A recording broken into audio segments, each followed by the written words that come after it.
Welcome to Bethel Online Education Hub. Learn anytime, anywhere. Don't forget to like, comment, share, and subscribe for more. Let's learn together, the Bethel way. A pleasant day, dearest my students. So welcome to your personal development. So for today, we will tackle the lesson 5, the power of mind. So before we start our new lesson, we have objectives that we need to accomplish. So at the end, at the end of the lessons, the students should be able to discuss the understanding the different parts of the brain, process and function may help in improving thoughts, behavior, and feelings. The second one is explore ways on how to improve brain function for personal development. And the last one is develop a personal plan to enhance brain function. So here's our objectives that we need to accomplish for today's. So now let's proceed to the first one. So the powers of mind. The brain is the most complex part of the human body.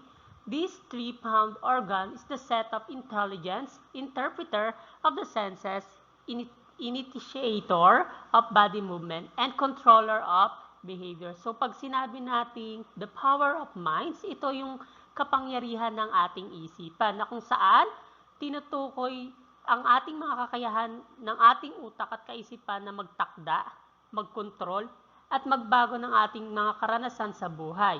Ito ay maaaring magamit para sa personal na paglago, pagpapabuti ng ating mga kalusugan, at pag-abot ng ating mga layunin. So sa pamamagitan ng pag-iisip at positibong pananaw at meron tayong tamang disiplina, kayang baguhin ng ating isipan ang ating mga aksyon, reaksyon sa buhay. So halimbawa, kapag naniniwala tayo na kaya nating magtagumpay, maghahanap tayo na kaya nating magtagumpay.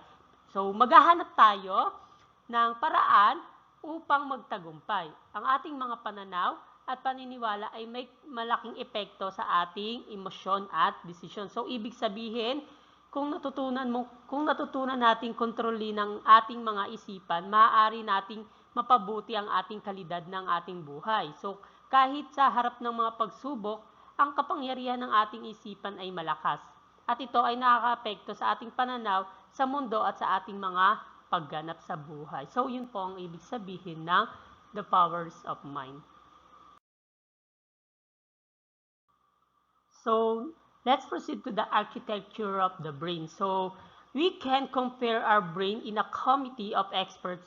All of its parts work together, but each part has its own special assets. So, the brain can be divided into three majors, the cerebrum, cerebellum, and the brainstem. So, when we say the architecture of the brain, ito ay tumutukoy sa masalimuot na istruktura at organisasyon ng iba't ibang bahagi ng ating utak na magkakasama para kontrolin ang ating iba't ibang proseso at function ng ating mga katawan.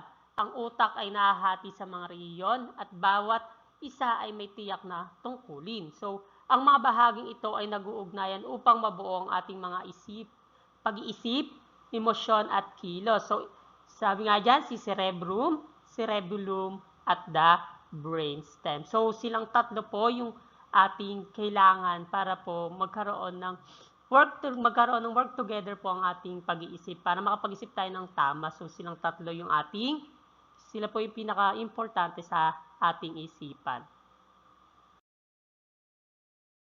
So, the brain has three main parts. So, like what I said earlier, cerebrum, cerebellum, and the brainstem. So let's proceed to the first one. So cerebrum is the largest part of the brain and is composed of right and left hemispheres.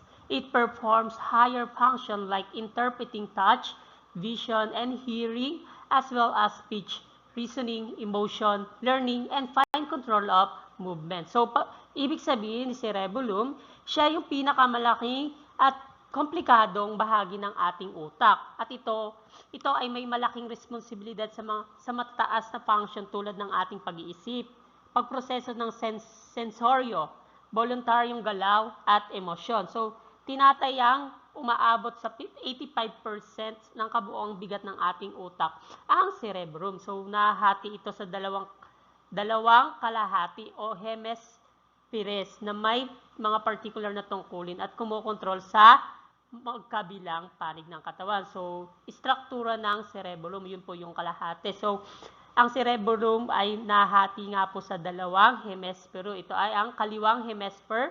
Kadalasang responsible nito ay ang logical na proseso, pagsusuri, pagproseso ng wika, at mga kakayahan sa matematika. Kinokontrol nito ang ating kanang bahagi ng katawan. So, the next one is kanang hemisphere. So, mas nakatuon sa malikhain na spatial reasoning. So, pag-unawas ng mga posisyon ng mga bagay sa espasyo at mga kakayahan ng sining, kinokontrol din nito ang ating kaliwang bahagi ng katawan. So, ang bawat hemisphere ay nahahati pa sa 4 na part na lobes na may kakanya-kanyang tungkulin. So, frontal lobe, parietal lobe, the temporal lobe, and the occipital lobe. So, yun po yung 4 na part po ng lobe. So, sa madaling salita, ang cerebellum ay ang sentro ng ating mga kaisipan, pag-iisip, at pagkontrol ng ating katawan na may malaking epekto sa ating pang-araw-araw na buhay at kakayahan. So, yun po si cerebrum. So now, let's proceed to the second one, the cerebellum. So it's located under the cerebrum. Its function is to coordinate muscle movements, maintain posture, and balance. So pag sinabi nating cerebellum, ito ay isang maliit na bahagi ng ating utak na matatagpuan sa likod at ibabang bahagi ng utak. So sa ilalim ng cerebrum. Bagamat mas maliit ito kaysa sa cerebrum, napakahalaga ng papel nito sa ating mga galaw at koordinasyon. Ang pangalan nitong cerebellum ay nangangahulugang maliit na utak sa Latin word. So, ang mga pangunahing tungkulin ni cerebellum, ito ay ang koordinasyon ng galaw, balanse at postura. So, next one is fine motor skills, pagkatuto ng motor skills. So, ang estruktura ng cerebellum, ito ay nahati sa dalawang hemispheres katulad ng cerebrum at mayroon itong kalubot o gyri na nagpapalawak ng surface area upang mapabilis ang mga proseso ng ating impormasyon. So, bagamat mas maliit, napakahalaga ng koneksyon ng cerebellum sa iba't ibang bahagi ng ating utak. So, tulad ng brainstem at cerebrum. Sa pamamagitan ng mga koneksyong ito, ang cerebellum ay nakakakuha ng impormasyon mula sa iba't ibang bahagi ng ating katawan at utak upang makontrol ang galaw at balansing kailangan ng ating katawan. So, napakahalaga ng cerebellum kasi ang cerebellum ay hindi gumagana ng maayos, maaaring itong magdulot ng problema sa koordinasyon at balanse.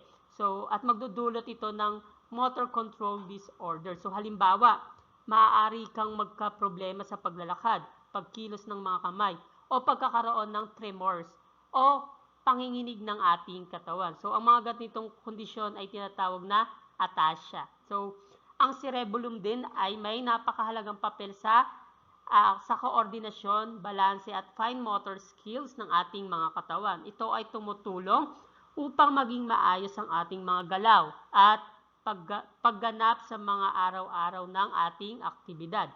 Mula sa simpleng paglalakad hanggang mas komplikadong gawain tulad ng pagsusulat o paglalaro ng mga instrumento. So, napakahalaga po ni cerebellum sa ating part ng utak. So, now, let's proceed to the last part. So, the brainstem. So, acts as a relay center connecting the cerebrum and cerebellum to the spinal cord. It performs many automatic functions such as breathing, heart rate, body temperature, wake and sleep cycle, digestion, sneezing, coughing, vomiting, and swallowing. So, when we say brainstem, ito ay ang utak-ugat. ay isang mahalagang bahagi ng ating utak na matatagpuan sa pagitan ng ating spinal cord at ng cerebrum. So, ang brainstem ay may mahalagang papel sa pag-regulate ng ating pangunahing function ng ating mga katawan na hindi natin kailangang iisip o kontrolin tulad ng paghinga, tibok ng puso, at pagdumi. So, ang mga pangunahing bahagi ng brainstem is midbrain, the pons, medulla oblongata. So, ang pangunahing tungkulin ng brainstem, ito ay kumukontrol sa automatikong function. So, pinakamahalaga sa brainstem ang pag-regulate ng mga vital na function na hindi natin kailangang iisip tulad ng paghinga, pagtibok ng puso at pagdumi. So, sa pamamagitan ng brainstem, ang katawan ay patuloy na gumagana nang hindi natin namamalayan. So, pangalawa, pagpapadala ng informasyon. Pangatlo, control ng reflexes. Pang-apat, control ng paggising at pagtulog. So, kahalagahan ng brainstem. So, ang brainstem ay may critical role sa ating kaligtasan at kalusugan. So, kung masisira ang brainstem, ito ay maaaring magdulot ng malulubhang kondisyon tulad ng coma o pagkakaroon ng problema sa paghinga at pag-andar ng ating puso. So, madaling salita, ito ay ang sentro ng mga pangunahing buhay ng pag-andar ng katawan na hindi na natin kailangang isipin. So, ang brainstem din ay napakahalagang bahagi ng ating utak. Siya ang nagsisilbing kontrolado ng mga otomatikong function ng katawan tulad ng paghinga, tibok ng puso at iba pang mga vital function. So, ito rin ang pangunahing daluyan ng komunikasyon sa pagitan ng utak at spinal cord. So, ang brainstem din daw ay may malaking papel sa ating kaligtasan at pang-araw-araw na buhay. Kaya napakahalaga nitong gumagana ng maayos upang mapanatili ang ating buhay. So, yun po si brainstem. So, now let's proceed to the geography of thought. Each cerebral hemisphere can be divided into sections or lobes, each of which is specialized in the different function. To understand each lobe and its specialty, we will take a tour of the cerebral hemispheres. So, ang geography of thoughts, ito ay isang konsepto na tumutukoy sa kung paano ang mga kaisipan natin, mga idea at pag-unawa ay nahahati sa ipinapamahagi sa iba't ibang bahagi ng ating utak. So, sa madaling salita, ito ay ang pag-aaral kung paano ang ating mga idea at proseso ng ating pag-iisip ay nagaganap sa mga particular na bahagi ng utak at kung paano sila magkakaugnay-ugnay upang makagawa ng kabuuang pag-unawa at aksyon. So, yun po si the geography of thoughts. So, here's the parts of the lobes. So, the first one is frontal lobes, motor area, Broca's area, parietal lobes, sensory areas, occipital lobes, and temporal lobes. Now, let's proceed to the brain lateralization. Our brain is divided into two halves or hemispheres. Within each half, particular regions control certain functions. So, ang brain lateralization ay tumutukoy sa idea na ang dalawang bahagi ng ating utak, ito ang kaliwang hemisphere at kanang hemisphere, ay may kanya-kanyang special tungkulin o gawain. So, ang brain lateralization ay ang pagkakabahagi ng mga gawain ng utak sa dalawang hemisphere nito. Ibig sabihin, may mga tungkulin na mas aktibo o mas mahusay ginagawa ng isang bahagi ng ating utak kaysa sa isa. So next, the following charts reflects additional difference between left and right brain dominance. So brain lateralization. So ito yung sinasabi dyan sa brain lateralization na dalawang bahagi. So sa left side, ito yung mga tungkulin ng left side. Sa analytical thought, detail-oriented perception, order sequencing, rational thought, verbal, cautious, planning, math science, logic, right field vision, right slide motor skills. So sa right side naman, ito yung intuitive thoughts, holistic perceptions, random sequencing, emotional thought, nonverbal, adventurous, impulse, creative writing or arts, imagination, left field vision, left side, and also the motor skills.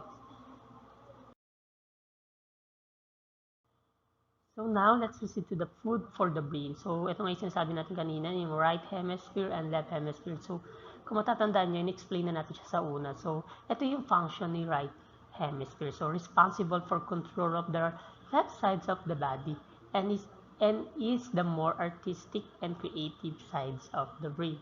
So si right hemisphere daw is mas creative ang ating right brain at more artistic, mas responsible siya sa pagkontrol ng ating left side. So, kinokontrol niya yung left sides of the body. So, si left hemisphere naman, responsible naman niyang control of the right sides of the body. So, siya naman ay kinokontrol din niya ang ating right side. So, and it's more academic and logical sides of the brain. So, diyan papasok yung mga logical and mga academic natin. Diyan pumapasok yung magaling tayo sa science and math. So, yun yung function ni left hemisphere. So, kailangan both side gumagana siya para mas maging active yung ating brain. So, now let's proceed to the next one. So, according sa mga researchers believe that brain dominance determines a person's preference, problem-solving style, personality characteristic, and even career choices. For example, is a bright-brain individual will quickly get a feeling for a situation, while a left-brain person will usually ask a lot of questions first. So, yan po yung paniniwala ng mga ating mga researchers. So now let's proceed to the enhancing brain function. So let's proceed to the enhancing brain function. So now let's proceed to the enhancing brain function. So our personality may be molded by how our brain works, but in fact, the shape of our brain can itself provide outstanding clues about how we conduct ourselves. So, si enhancing brain function daw, ito ay nangangahulugang mapabuti at mapagpatalas ng ating utak. So, layunin nito na gawin mas epektibo ang ating mga isipan, memorya, konsentrasyon, at pagdedesisyon. So, ano nga ba yung mga paraan para mas maging active ang ating brain? Siyempre, kumain ng tamang nutrisyon. So, prutas at gulay, isda, mani at buto, dark chocolates. So, regular na ehersisyo. Nakakatulong din ito para sa memorya at makapag-focus tayo. So, sapat na tulog, pag-iwas sa stress, mental exercise or brain training, pagkakaroon ng social interaction, pag-iwas sa bisyo. So, yun po ang para ma-enhance ang ating brain function. So, para mapagpahusay ang ating utak, ay paggawa ng mga hakbang para mas maging matalas, malusog at mas epektibo ang pag-iisip.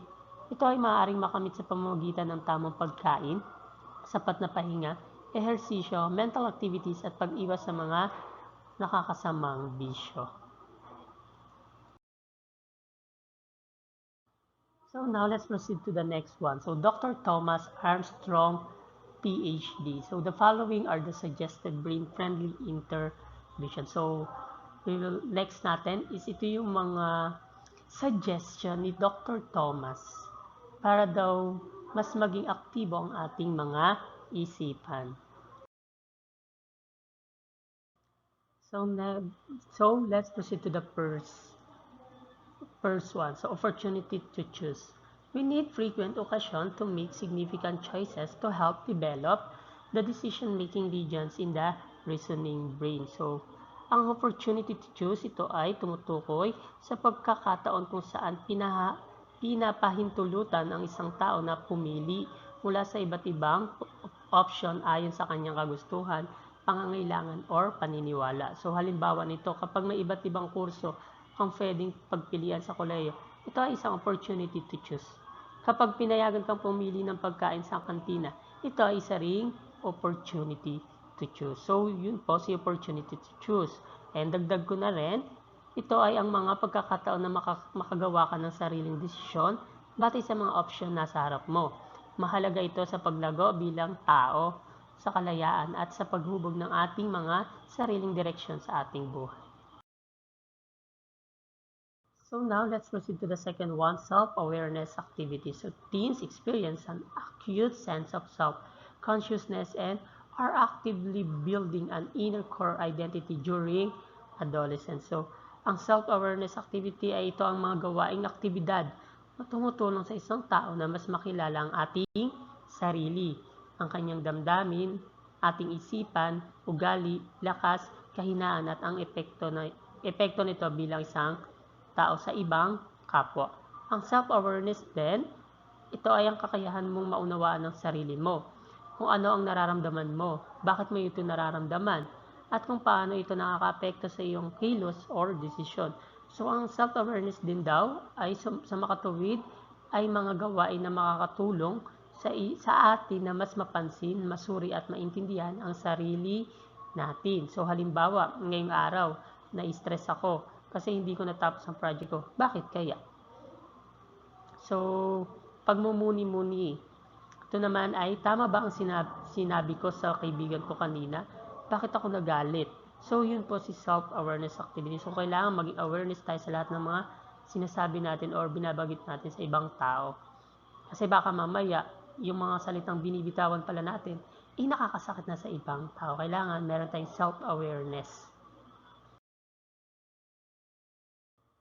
So now let's proceed to the peer learning connections. Adolescents prefer the company of their friends to being with adults. So ang peer learning connection, ito ay tumutukoy sa ugnayan o connection sa pagitan ng mga mag-aaral o magkakaedad na natututo mula sa isa't isa. Bukod doon sa katrabaho, sa kaibigan. So yun si peer learning connection. So sa madaling salita, ito ay ang pagkatuto na nangyayari sa tulong ng kapwa mag-aaral, katrabaho, or kaibigan. So, ang peer learning din, ito ay ang paraan kung saan nagtutulungan ang mga estudyante, katrabaho, or kaibigan na magkapareho ng antas. So, sa paghahati ng kaalaman, idea at karanasan. Kapag may peer learning connection kayo, ibig sabihin ay may positibong ugnayan sa pagitan ng mga mag-aaral, katrabaho at kaibigan na nagtutulungan sa lahat ng gawain or bagay. So, mga halimbawa nito, group work or group activity, peer tutor, pagtatalakayan o palitan ng opinion, collaborative projects. So, ang peer learning connection ay ang ugnayan ng mag-aaral sa isa't isa upang matuto ng sabay at magtulungan sa pag-aaral. Sa pamamagitan nito, lumalalim ang pag-unawa, tumitibay ang samahan at nagiging mas epektibo ang pagkatuto. So, yun po si peer learning. So now, let's proceed to the third one, affective learning, the emotional brain. The teens learn more effectively when there is emotional content to accompany a lesson or other learning topic.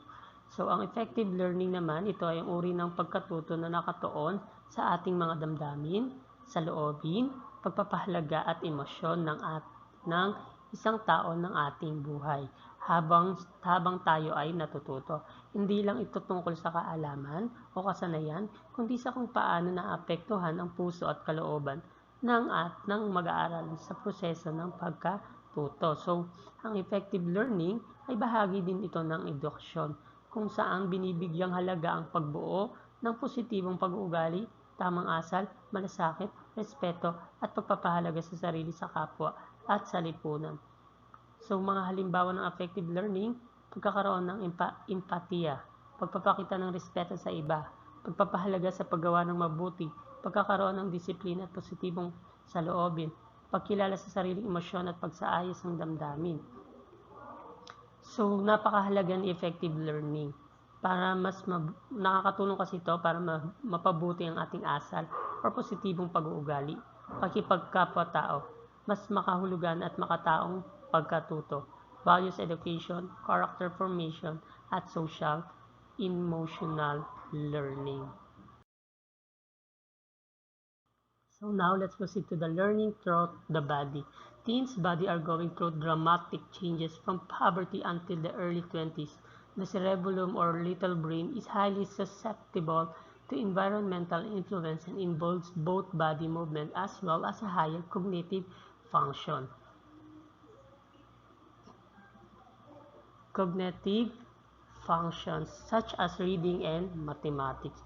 So, ang learning throughout the body, ito ay nangangahulugang ng pagkatuto gamit ang kilos, galaw, pandama at buong katawan. Sa halip na puro upo at pakikinig lang, natututo ang tao sa pamamagitan ng karanasan, kilos at aktibong partisipasyon. Ang learning throughout the body din ay ito ay uri ng pagkatuto kung saan ginagamit ng tao ang kanyang katawan bilang kasangkapan sa pag-unawa ng kaalaman o konsepto. Ito ay bahagi ng tinatawag ng kinesthetic learning o bodily kinesthetic intelligence ayon kay Howard Gardner. So, ang mga halimbawa nito is role-playing or dramatization, mga larong pang-edukasyon, hands-on activity, sayaw at galaw sa pagturo, outdoor learning or field trips, sign language or gesture. So, ang learning through the body din, ito ay ang pagkatuto sa pamamagitan ng kilos, galaw at physical na karanasan. So, napakahalaga nito para sa mga estudyanteng natututo ng mas mahusay kapag sila ay aktibong nakikilahok gamit ang kanilang katawan. Sa itong makatao at makabagong paraan ng pagkatuto na mas malapit sa tunay ng buhay. So now let's proceed to the metacognitive learning. This refers to thinking about thinking or the capacity to use the mind to regulate its own process through planning, goal setting, reflection on one's past experience, and other self-regulation mental activities. This area is developed throughout adolescence as a prefrontal cortex. So, ang metacognitive learning, ito ay uri ng pagkatuto kung saan tayong mga tao ay natututo sa isipin at unawain ang ating sarili niya ng paraan ng pag-iisip at pagkatuto. So, sa madaling salita, ito ay ang pag-iisip tungkol sa iniisip o kamalayang sariling pagkatuto. So, ang metacognitive learning din, ito ay nangangahulugang natututo tayong mag-obserba, kontrolin at ayusin ang paraan ng ating pag-aaral. Hindi lang basta pag-aaral kundi pag-unawa kung paano ka natututo. Ano ang nakakatulong sa iyo? At paano mo mapapabuti ang sarili mong pagkatao? So, mga halimbawa nito is pagtatanong sa sarili habang nag-aaral. Example, naiintindihan ko ba ito? Ano ang hindi ko pa maintindihan? Anong paraan ang mas epektibo sa akin pagbabasa o pakikinig? Pangalawang example, paggawa ng study plan or learning strategies. Pangatlo, pagre-reflect o pagninilay matapos matuto. Pang-apat, pagtukoy sa sariling kalakasan at kahinaan. So halimbawa nito, alam mong mas matututo ka sa visual aids kaysa sa pakikinig lamang. So, ang metacognitive learning din daw, ito ay ang pagkatuto may kasamang kamalayan sa ating sarili. Iniisip mo hindi lang kung ano ang iyong pinag-aaralan, kundi paano ka natuto. Sa ganitong paraan, mas natutunan kong magplano, mag-monitor, at mag-reflect sa sarili mong pagkatao.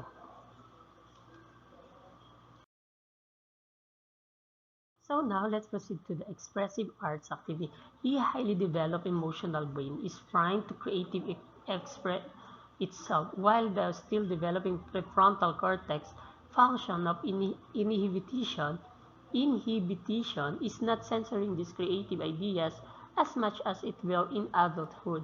So this is critical period for creative and artistic activities. So si expressive arts activity, ito ay ang gawain na gumagamit ng sining bilang paraan ng pagpapahayag ng damdamin, idea, karanasan at saloobin sa pamamagitan ng iba't ibang anyo ng sining na tutulungan ang isang tao na mailabas ang nasa loob niya sa malikhain at makabuluhang paraan. So, ang expressive arts ay hindi lang tungkol sa paggawa ng magandang likhang sining, kundi sa paggamit ng sining bilang paraan ng komunikasyon at pag-unawa sa sarili. Hindi kailangan maging magaling. Ang mahalaga ay ang pagpapahayag. So, mga halimbawa nito is pagguhit o pagpipinta, pagsulat ng tula o sanaysay, sayaw, teatro o role-playing, musika, collage making. And ang expressive arts activities ay may malikhang gawain tulad ng pagguhit, pagsayaw, pag-arte at pagsusulat na tumutulong sa tao na ipahayag ang sarili at maunawaan ang kanyang emosyon.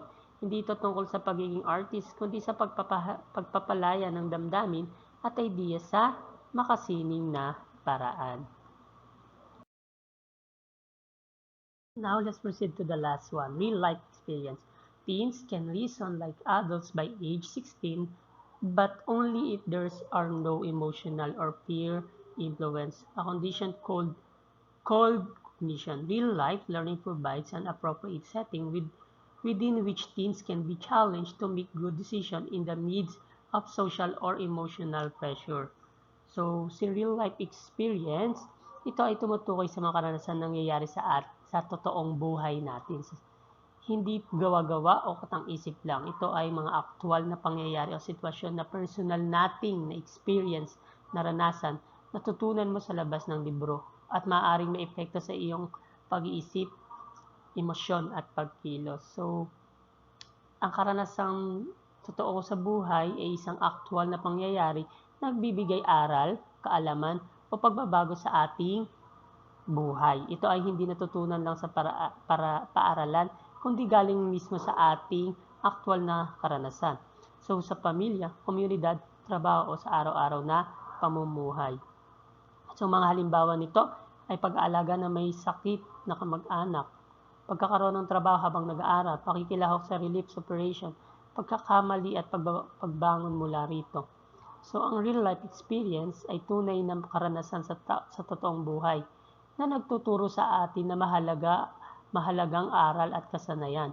Ito ang karanasang nagpapalalim sa ating mga isipan, pag-uunawa sa sarili, sa ibang tao at sa mundo. So now, let's proceed to your activity 5. On a separate sheet of paper, draw a circle. Write inside the circle the things that you can control, the right outside the circle all the things that you cannot control. Given our example for you. Things outside of my control. Example, other people's action. Things I can control. Example, my ideas. So yan yung inyong activity. After you finish the circle of control, you need to answer this question. So number 1, what can you do to the things that you can control? Number 2, what can you do the things that you cannot control? Number 3, what improvement can you do to improve the way you think? And that's our lessons for today. I hope you learned a lot in this lesson. So thank you and goodbye. Have a nice day.